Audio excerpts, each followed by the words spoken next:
अच्छा, अब हमने सेकंड क्वेश्चन हमारे पास इससे रिलेटेड है कि हमें किसी इन्वायरमेंट में या हैबिटेट में देखना है कि कितना वो ऑर्गेनिज्म मौजूद है, उसकी अमाउंट कितनी है।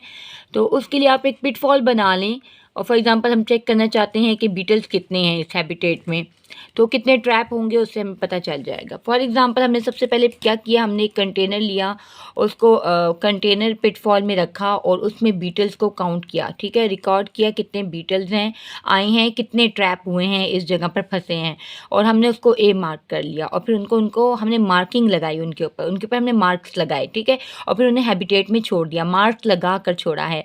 फिर हमने दोबारा कंटेनर रखा और दोबारा कुछ एक डे के लिए और छोड़ दिया उसको कंटेनर को, तो देखा तो दोबारा उसमें हमारे पास बीटल्स ट्रैप हुए हैं।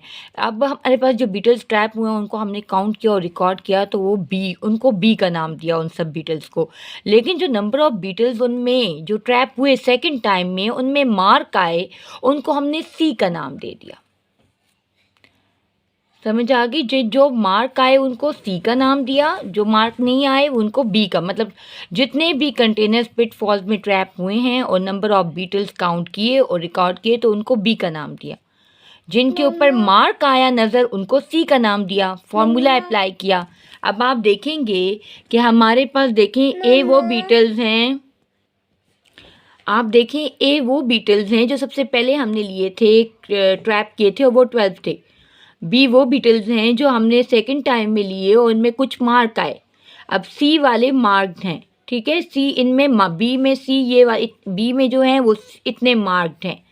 अब जो मार्क्ड हमने लिए हैं उनको क्या करेंगे, डिवाइड कर देंगे। मार्क 2 आए हैं तो 12 into 10 divide by 2 is equal to 60 will be the answer of it. बात समझ आ गई? एक हमारे पास मार्क कर लिए, दूसरी दफ़ा दोबारा कंटेनर रखा, उसमें कुछ मार्क आए, बाकी सारे अनमार्क्ड आए, और फिर हमने उन मार्क्स को काउंट किया जो सेकंड टाइम में मार्क आए हैं और फिर डिवाइड कर दिया उनको और आंसर हमने फाइंड कर लिया, डैट इज 60। अब एस्टिमेटेड नंबर हमारे पास 60 आ गया, जो भी हमने डिस्कस किया है। Pitfall might be an inaccurate, तो क्योंकि कुछ बीटल्स इसमें से स्केप भी हो सकती हैं। देखें आराम से यहाँ से एंट्रिंग ट्रैप से निकल भी सकती हैं।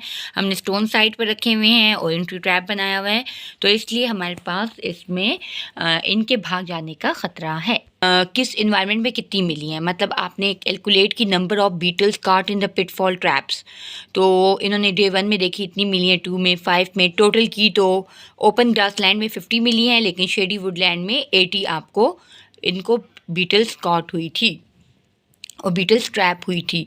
अब टेबल को देखते हुए उन्होंने कहा कि suggest two reasons why there were more ground beetles found in shady woody land area compared with the open grassland area।